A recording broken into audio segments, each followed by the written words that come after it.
Okay, I'm going to draw a head. Let's say it's your head, and here's your brain. Inside your brain, you create a model of how the world works. It could be called a map or a paradigm. This map is a mental construction of the way the world works and the way you work in it.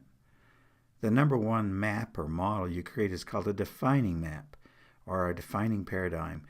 It's an eclectic collection of your senses. It's always partial, a lot of it is often hidden or subconscious, and you build a lot of it when you're a little kid. So here's your route on your map, going from point A to point B. We create our paradigms from the maps others give us, sometimes from our parents and other relatives tell us how we should act or what we should wear and so on. And sometimes we get our maps from associations with our culture.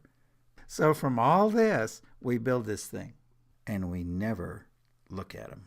What's interesting is that even though this defining map never sees the light of day, it runs most of our life. It's back there in a dark closet.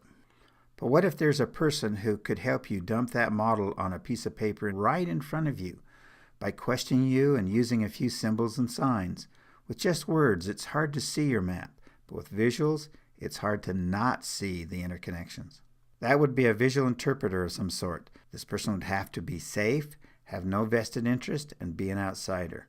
I call this paradigm mapping. It can work with individuals like yourself or large groups. So by looking at this, you may see the interrelationships between the parts. You may be able to see that as a child, you may have created a defining belief or paradigm that said, I must hide my true intentions to get what I want. Or it may say, my value as a person comes from pleasing everyone around me. It can say all sorts of things. When that happens, you get to see. And when you see, things happen. You get a deeper understanding of yourself. You can take the parts of your life that never made sense and make them into a whole.